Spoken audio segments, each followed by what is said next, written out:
자, 여러분 안녕하세요. 중절감정고시 예상문제 300세. 자, 이번 시간은 이제 소설 작품들을 같이 보시겠습니다. 241번부터인데요.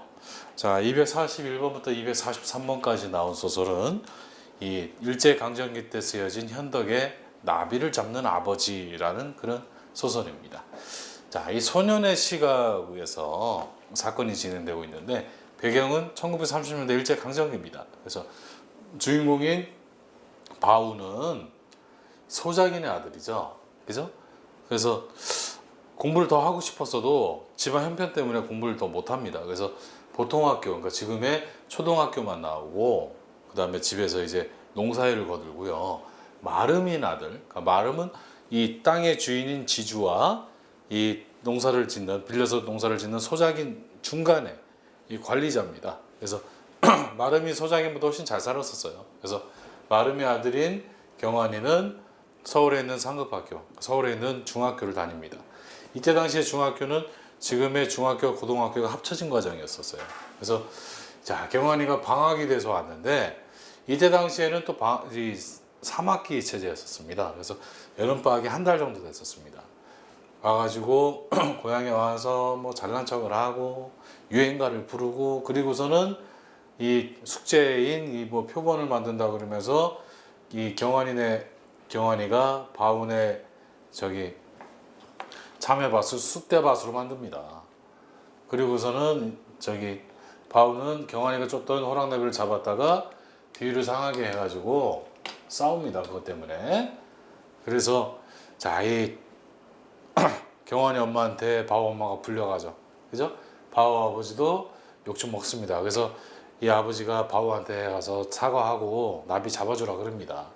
그때만 바우는 그런 말이 너무 서운해서 반항을 합니다. 그러면서 이제 내적 갈등을 느낍니다.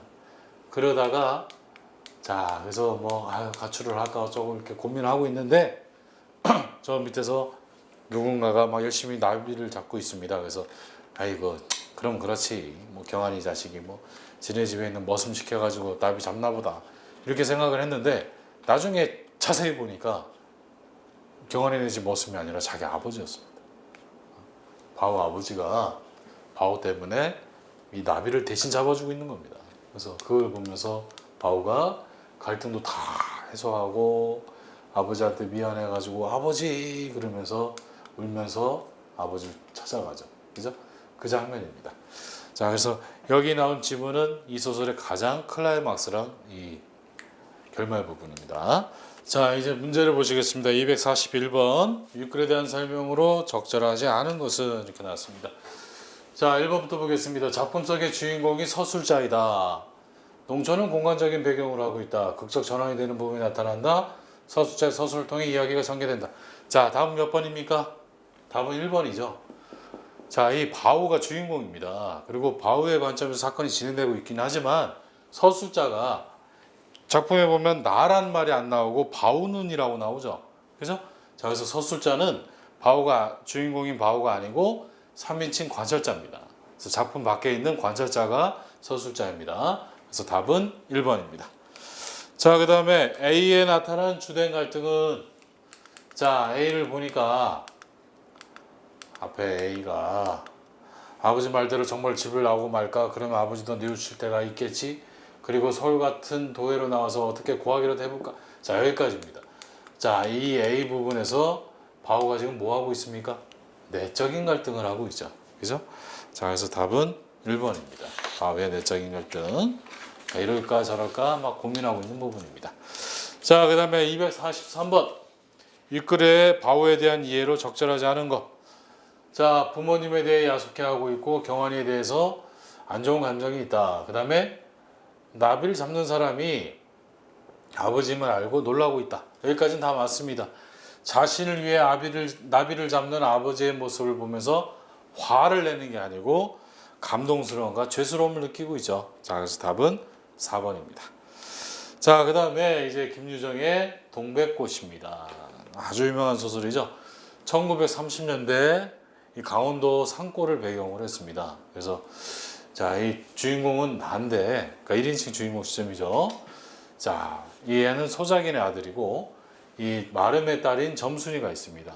둘이 나이 비슷합니다. 그래서 맨날 티켓 하고 노는데 어느 날 점순이가 와서 나한테 두리번 거리더니만 굵은 감자, 김이 모락모락 나는 굵은 감자를 꺼냅니다.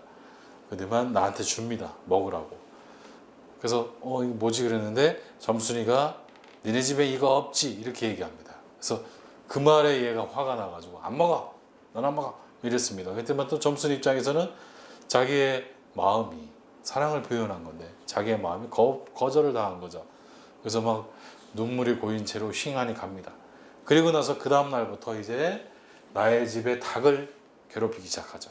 점순이네 집 닭은 대따 크고 싸움 잘하고 얘네 집 닭은 조그맣고 비리비리합니다. 근데 맨날 싸움을 붙입니다. 그래서 맨날 집니다. 그래서 어느 날은 내가 열받아가지고 고추장을 먹입니다. 닭한테. 닭이 놀래가지고 막 뛰어가지고 점순이 닭하고 조금 싸우는 것 같더니만 다시 또 이제 고추장의 기운이 떨어졌는지 또 얻어 터집니다. 그래서 그걸 보고 막 눈에서 찬물이 납니다. 그러다가 어느 날 또 점순이가 또 싸움을 붙여놓는 겁니다. 그래서 자기 닭이 거의 빈사지경에 이르렀습니다. 그걸 보고 놀라가지고 자기도 모르게 몽둥이로 큰 수탉을 그냥 때려 죽였습니다. 그때만 점순이가 눈을 치켜뜨면서 이놈아 너 왜 남의 집 닭을 때려 죽이니? 그랬더니만 그럼 어때? 하고 이렇게 일어나는데 점순이가 확 밀어버립니다. 그래서 자빠집니다. 근데 좀 더 생각해 보니까 점순이의 집은 마름의 집이죠. 자기네 집은 소작이죠. 그래서 점순이한테 잘해야 되는데 점순이 내 닭을 때려 죽였으니까 이제는 땅도 뺏기고 집에서 쫓겨나겠구나 생각하니까 이제 눈물이 납니다. 그래서 막 울었더니만 이제 점순이가 달랩니다. 그러면서 너 이다음부터는 안 그럴 테냐? 하고 이렇게 물어봅니다. 그래서 이다음부터 안 그럴 테냐는 닭을 때려 죽이지 말라라는 뜻이 아니고 점순이의 마음을 거부하지 말라라는 뜻이죠. 그랬더니 알았다 그랬더니만 이다음부터 또 그래봐라. 내가 자꾸 못 살게 굴 테니 그러더니만 갑자기 나의 어깨를 잡고 푹 쓰러져서 나도 자빠집니다. 그래서 노란 동백꽃 속으로 푹 파묻혀 버립니다. 그러더니만 말 마라. 그래 그러더니만 점순이 엄마가 점순아 인연이 바느질을 하다 말고 어디 갔어? 이러더니만 점순이가 이제 도망을 갑니다. 그러면서 끝납니다. 자, 그래서 이 청춘 남녀의 순수한 사랑을 그린 소설이 바로 이 소설입니다. 교과서에 실린 지가 굉장히 오래됐습니다. 자, 그럼 보겠습니다. 244번. 윗글에 대한 설명으로 적절한 것은 자, 시점이 바뀌는 부분은 없죠. 계속 1인칭 주인공 시점이죠. 서술자의 서술이 아니라 주인공의 시점에서, 주인공의 관점에서 이 대사와 행동을 통해서, 대화와 행동을 통해서 이야기가 전개가 됩니다. 그 다음에 농촌을 배경으로 청춘 남녀의 사랑을 그리고 있고요. 일제강점기 농촌에서 벌어진 계층 간의 갈등은 나타나지 않습니다. 그래서 답은 3번입니다. 자, 그 다음에 기억에 대한 설명으로 적절하지 않은 것. 노란 동백꽃에 대한 설명이 적절하지 않은 것은 나와 점순이의 화해를 뜻하고요. 붉은 동백꽃이 아니고 노란 동백꽃입니다. 자, 그래서 이거는 순수한 사랑을 뜻하는 겁니다. 그리고 서정적이고 향토적인 분위기 형성하는 거 다 맞습니다. 답은 4번이죠. 복선에 해당하지는 않습니다. 자, 그 다음에 46번, 246번. 윗글에 나에 대한 이해로 적절하지 않은 것은 자, 점순이를 내심 좋아한다. 순진하면서 어수룩하다. 이야기를 이끌어가는 서술자다. 자신이 저지른 일 때문에 걱정한다. 자, 가장 두드러진 것은 몇 번입니까? 1번이죠. 점순이를 그냥 착실하게 일 잘한다 이 정도만 생각했지 뭐 좋아한다 이런 얘기까지는 안 나왔습니다. 그래서 답은 1번. 자, 그 다음에 247번부터 249번 김용익의 꽃신이라는 소설입니다. 원래 이 소설은 김용익 선생님께서 외국에서 사셨을 때, 미국에서 사셨을 때 영어로 쓴 소설입니다. 그래서 영문 소설인데 다시 이제 우리말로 번역을 한 겁니다. 영문 소설이지만 배경은 우리나라죠. 그죠? 그래서 시대적 배경은 일제강점기부터 6.25 무렵까지고요. 6.25 직후인가 하여튼 6.25 무렵에 갈등 그렇습니다. 그리고 자, 공간적인 배경은 어느 시골 마을에서 이제 부산으로 바뀝니다. 그래서 이야기를 읽어보면은 주인공인 나는 이 소나 돼지를 잡는 백정의 아들입니다. 그리고 자, 이 백장의 아들인 나는 꽃신장이의 딸을 좋아했습니다. 자, 꽃신장이는 이 가죽으로 꽃신을 만든 사람이죠. 근데 백정은 소나 돼지를 잡으니까 그 가죽이 있지 않습니까? 소 가죽, 돼지 가죽. 자, 그래서 이 꽃신장이랑은 굉장히 가까운 사이일 수밖에 없습니다. 보면서 저기 백정네 집에서 꽃신장이 집에 잘해줍니다. 그래서 고기도 좀 주고 그렇습니다. 그러면서 이 꽃신장의 딸하고 백정의 아들은 항상 학교도 같이 다니고 그러면서 서로 좋아하는 사이가 됩니다. 그래서 이제 커서 이제 결혼할 나이가 됐을 때 이 꽃신장의 딸한테 구원을 합니다. 그랬다가 단박에 거절당합니다. 첫 번째, 백정의 자식한테는 줄 수가 없다. 두 번째, 또 꽃신장이가 나름 또 체면을 중시하는 사람이거든요. 중매도 안 하고 바로 이제 구원을 하니까 이 백정의 자식은 중매할 줄도 모른다고 막 그런 이유를 들고서 거부를 합니다. 그래서 주인공이 나한테는 이게 굉장히 큰 충격이자 한이 되죠. 그리고 이제 원한을 품고 결혼을 포기하고 고향을 떠납니다. 그리고 이제 세월이 흐릅니다. 흘러서 나는 부산으로 가서 이제 돈을 많이 벌었습니다. 그리고서는 6.25 직후인가 하여튼 6.25 막바지인가 하여튼 그런데 부산에 있는 시장에 갔다가 거기서 꽃신장이를 발견합니다. 그 장터 한 구석에서 쭈그리고 앉아가지고 꽃신을 팔고 있습니다.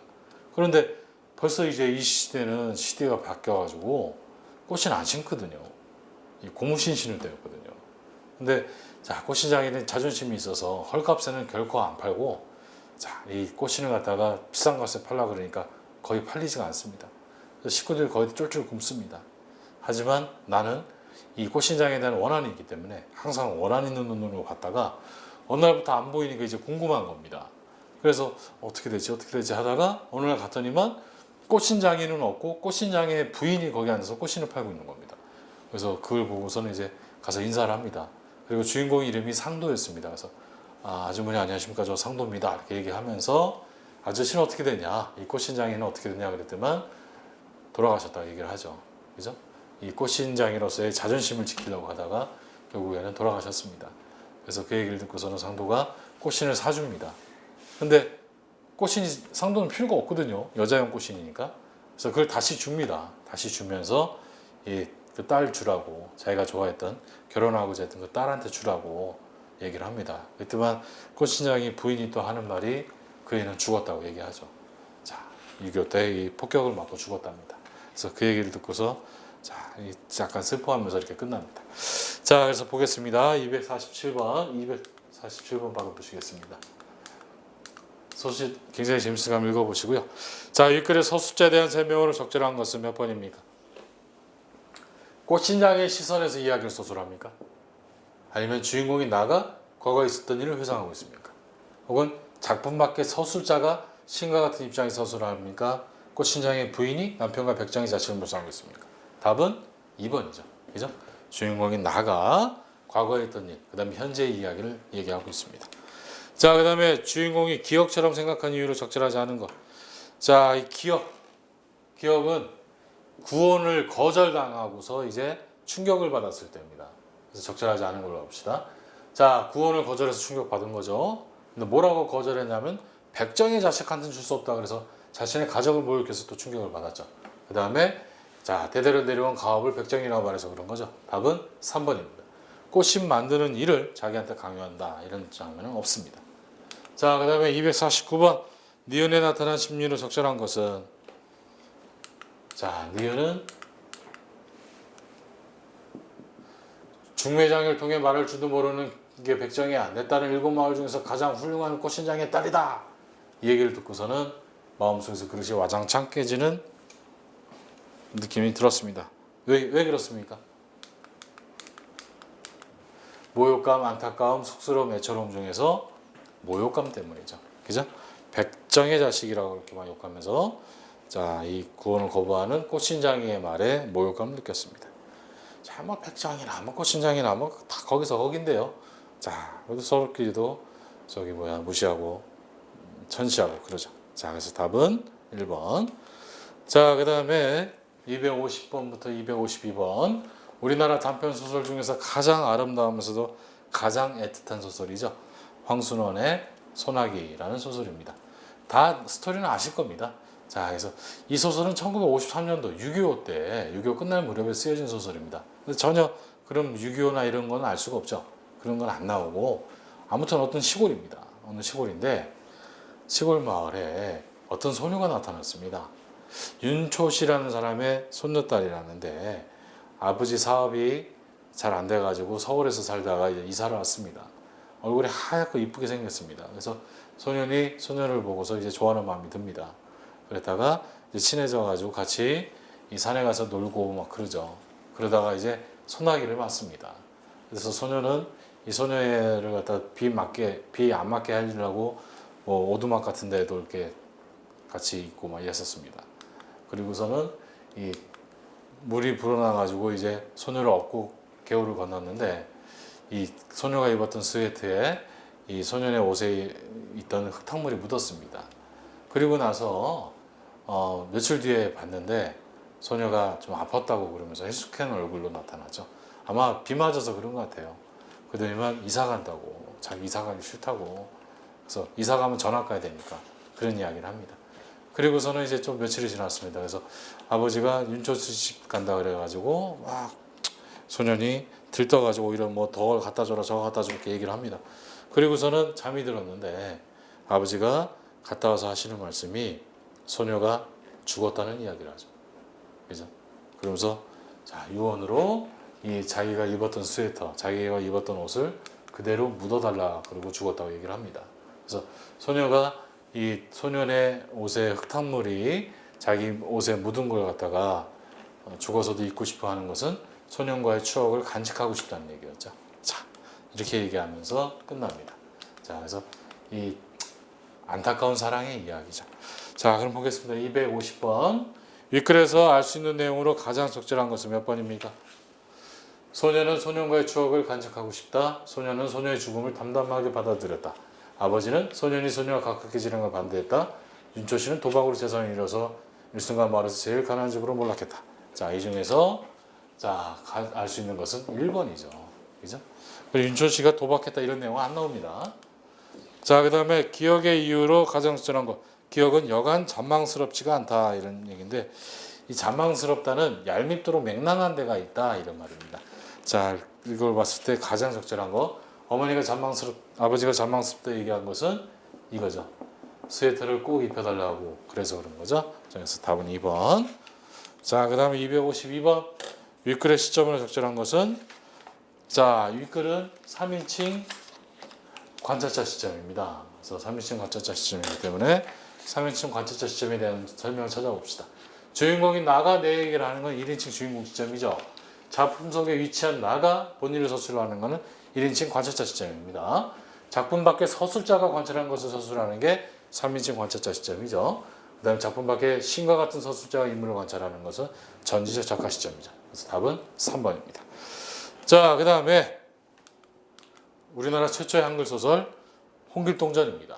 그래서 자, 이 홍길동이 조선시대 세종때를 배경으로 해서 이 적서차별의 현실, 그 다음에 탄간오리에 대한 징벌 이런 걸 통해 가지고 나중에는 개인적으로 이제 조선을 떠나서 율도국이라는 이상국을 건설하는 내용이 나온 게 바로 홍길동전입니다.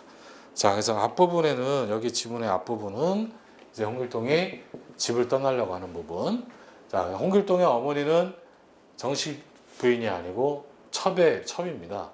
노비 출신의 첩입니다. 그래서 자, 아버지를 아버지라고 부르지 못하고 이 배다른 형을 형이라고 부르지 못하죠. 그죠? 그게 홍길동이 마음속에 품었던 제일 큰 한이었습니다. 그렇지만 자, 이 아버지 홍판서가 홍길동이 떠난다고 하니까 이 마음속에 품은 한을 짐작하고 호부호형, 아버지를 아버지라 부르고 형을 형이라 부르는 것을 허락을 하죠. 그죠? 그래서 소자의 지극한 한을 아버지께서 풀어주셨으니 죽어도 한이 없습니다. 이렇게 얘기를 합니다.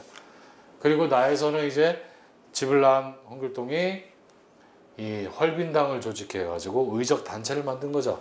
그래서 탄간오리의 재물을 뺏어서 백성을 도와주고 그런 내용이 나옵니다. 자, 그래서 다에서도 이 탄간오리인 환경감사를 처벌하는 게 나왔죠. 그죠? 라도 그래서 쭉 이어져서 마까지가 나옵니다. 그래서 마에서는 이제 이 소설의 맨 마지막 부분이죠. 자, 임금은 홍길동을 병조판서에 임명을 하고 그리고 나서 홍길동은 나중에 조선을 떠나서 율도국을 세웁니다. 자, 그럼 보겠습니다. 253번 윗글에 나타난 시대적 상황으로 적절하지 않은 걸 골라봅시다. 적서 차별이 존재했다. 적서 차별은 적자와 서자의 차별인데 적자는 부인하고 사이에서 난 자식, 서자는 첩하고 사이에서 난 자식입니다. 둘 차별을 했습니다. 그래서 차별이 존재하고 있죠. 그 다음에 탕가놀이가 백성을 착취하고 있습니다. 그 다음에 외국과의 무역이 활발했다 이렇게 얘기했는데 자, 이런 내용은 안 나옵니다. 그래서 답은 3번입니다. 자, 그 다음에 기억에 해당하는 내용으로 적절한 거. 자, 홍길동이 마음속에 품었던 한은 뭡니까?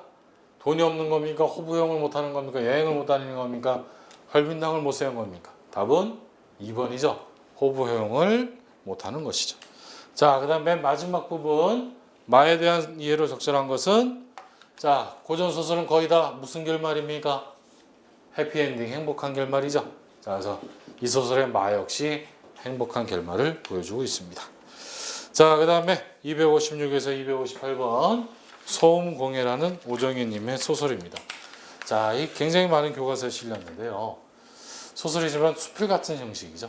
자, 그래서 아래층에 사는 주인공인 나가 위층에서 들려오는 소음 때문에 굉장히 괴로워합니다.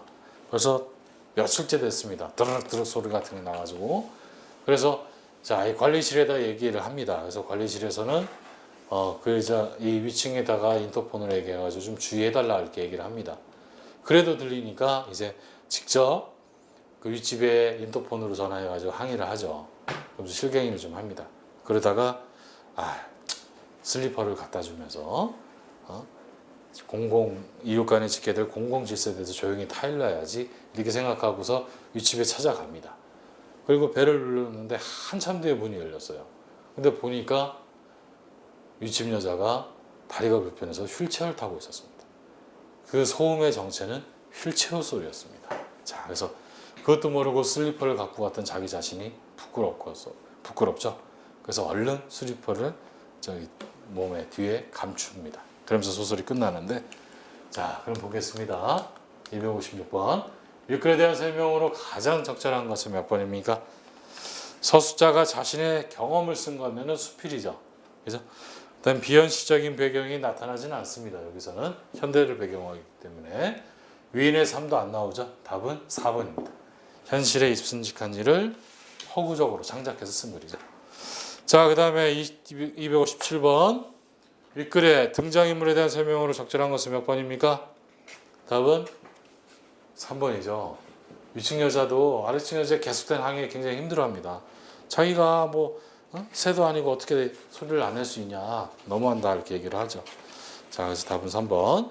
자, 그 다음에 기억의 이유로 적절한 거. 이 두 손에 들었던 슬리퍼를 갖다가 등 뒤로 감췄습니다. 왜 그랬을까요? 그 이유는 슬리퍼가 초라해 보여서 그렇습니까? 아니면은 자신만 선물 준비한 게 불공평해서 그렇습니까? 아니면 위층 여자 집에 슬리퍼가 많아서 그렇습니까? 답은 3번이죠. 그죠? 이웃의 사정을 알지 못했던 자신에 대해서 부끄러워서 그런 거죠. 자, 그래서 답은 4번입니다. 자, 그 다음에 윤은길님의 기억 속의 들꽃이라는 소설입니다.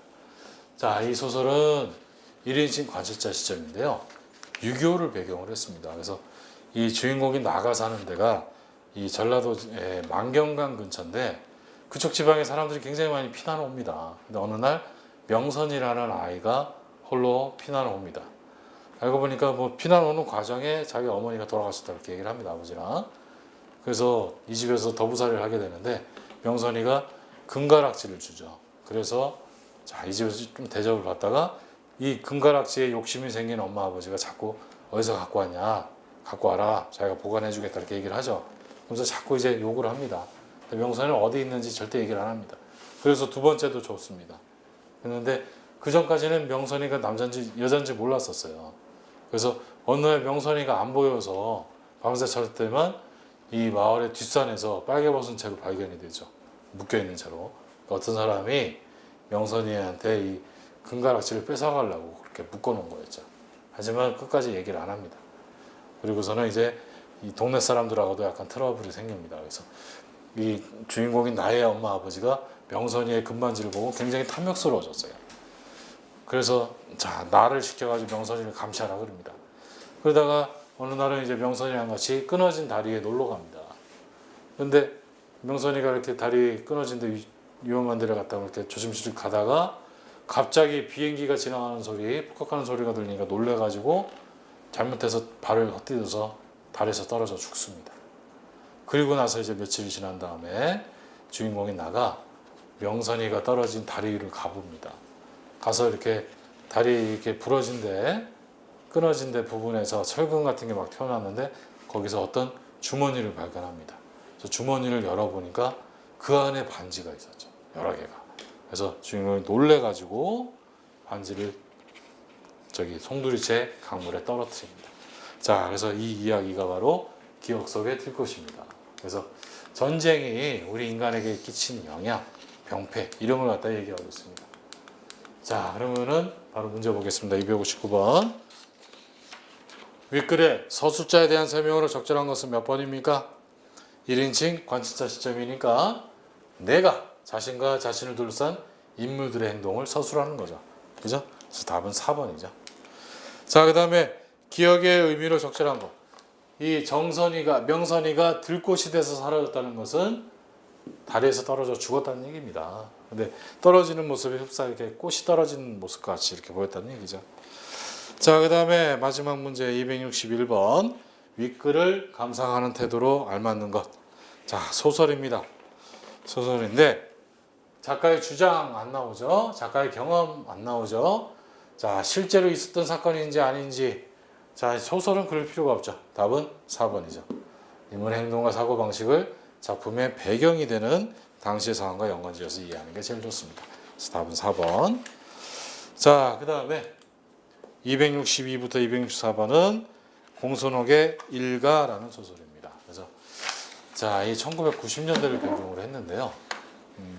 어느 날 이 집에 이 시골에 과수원을 하고 있는 집에 어떤 모르는 아저씨가 나타납니다. 그래서 알고 보니까 이 아저씨가 바로 이 연변에서 오신 친척이라고 그러죠. 먼 친척. 조선족 아저씨였습니다. 그래서 알고 보니까 이 할아버지 때 이 할아버지의 뭐 형제분이 연변에 가셔가지고 거기서 이제 놀러 살아서 그분의 후손이었던 거죠. 그래서 아버지한테는 뭐 사촌 형님 정도 되는 겁니다. 그러다가 자, 엄마가 아빠랑 싸우고서 집을 나갑니다. 그때만 아저씨도 자기가 계속 있는 게 불편한 것 같아가지고 사라지게 되죠. 그죠? 자, 그래서 그런 이야기가 바로 일가라는 소설인데, 자, 보겠습니다. 262번. 윗글의 시점에 대한 설명을 알맞는 것 이렇게 나왔습니다. 이 소설은 내가 내 얘기를 하고 있습니다. 그러면은 무슨 시점입니까? 내가 내 얘기하는 것은 1인칭 주인공 시점이죠. 자, 그러면은 1인칭 주인공 시점에 대한 거 찾아봅시다. 작품 밖의 서술자가 사건을 객관적으로 관찰해서 전달하는 건 3인칭 관찰자 시점이죠. 자, 서술자는 작품 속의 등장인물이지만 주인공의 주변 인물이다 라고 볼 수 없습니다. 이런 거 없습니다. 자, 작품 밖의 서술자가 인물의 심리와 사건을 모두 전달하는 건 전지 작가 시점이죠. 답은 4번입니다. 서술자가 작품 속의 등장인물이면서 자신을 둘러싼 이야기를 하는 주인공입니다.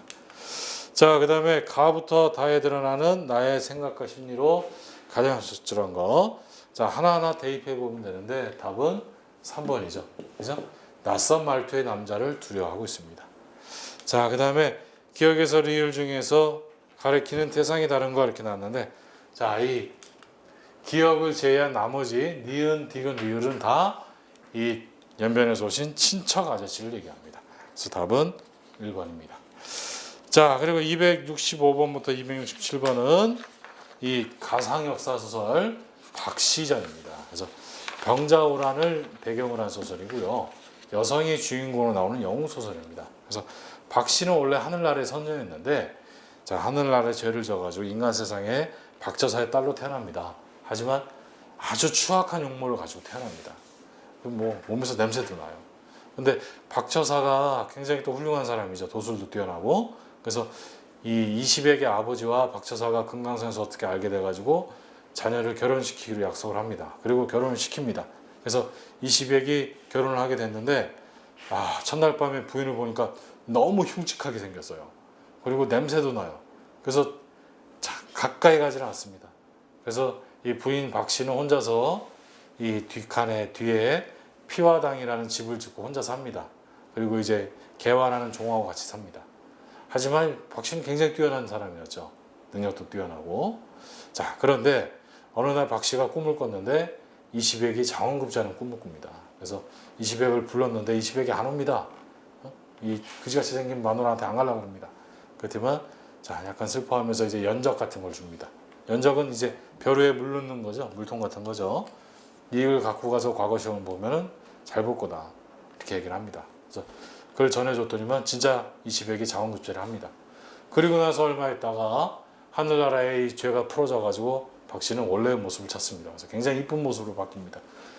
그랬더니만 이제 남편이 이제 좋아하라 합니다. 그래서 둘이 사이가 좋아집니다.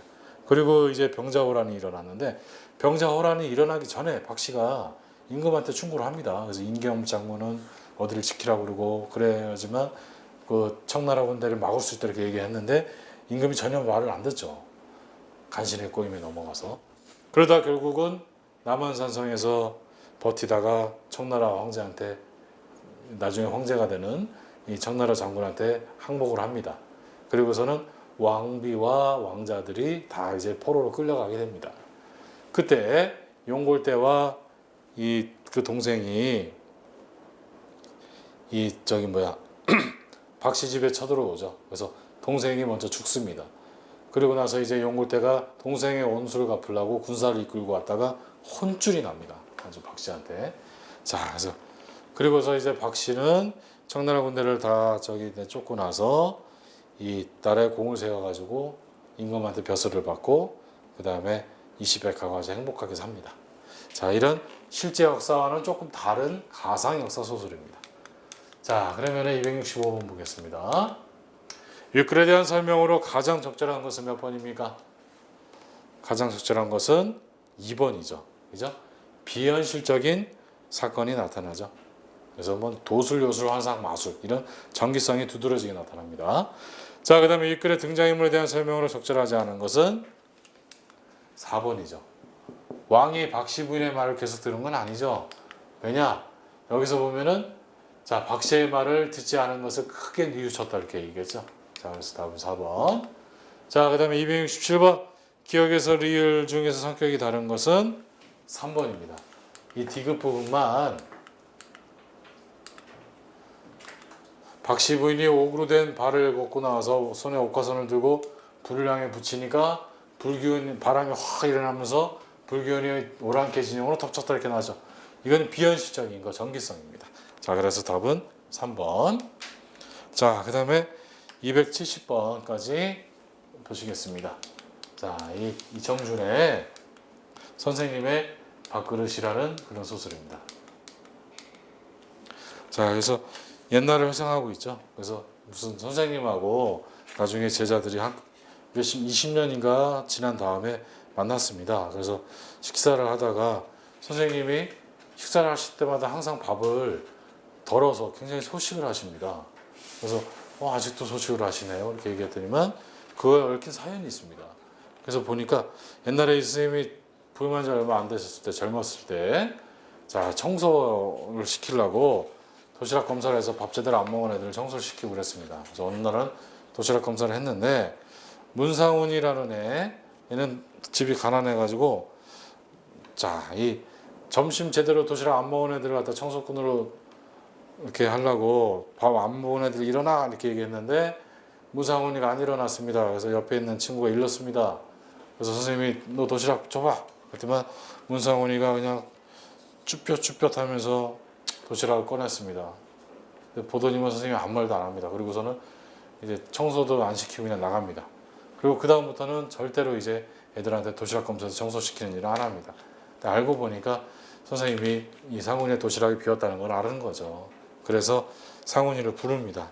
불러서 자, 선생님 뭐라 그래 얘기하면은 앞으로 이제 나는 몇 끼마다 밥을 절반을 덜어놓고 먹기로 했으니까 자, 이 누군가가 너를 위해서 밥을 덜어놓고 먹고 있다는 걸 알고 그래서 어려움을 극복해라 이렇게 얘기를 합니다.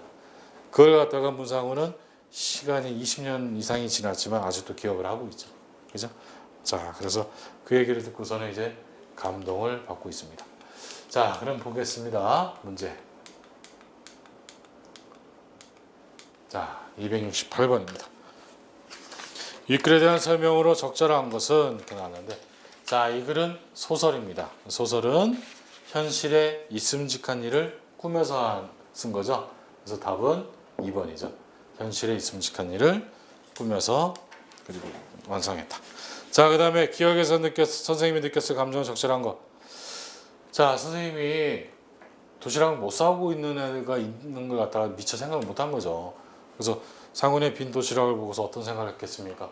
상훈이한테 미안함을 느꼈겠죠. 자, 그래서 답은 3번입니다. 자, 그 다음에 270번. 윗글이 감동적인 이유로 적절하지 않은 것은 선생님의 뜨겁고 자유로운 마음이 느껴져서 그런 거죠. 그래서 몇십 년을 지금 밥을 계속 덜어놓고 있습니다. 그리고 상훈이한테 진심으로 사과를 했습니까? 사과하진 않았죠. 자, 제자의 고통을 함께 나누고 용기를 주는 부분은 나오죠. 그죠? 그리고 그걸 갖다 약속하고 계속 지켰기 때문에 그런 거죠. 자, 그래서 답은 2번입니다.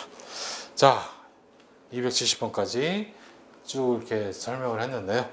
자, 다음 시간은 이제 300제 마지막 시간 273번부터 300번까지 문제를 가지고 찾아뵙겠습니다. 자, 수고하셨습니다. 감사합니다.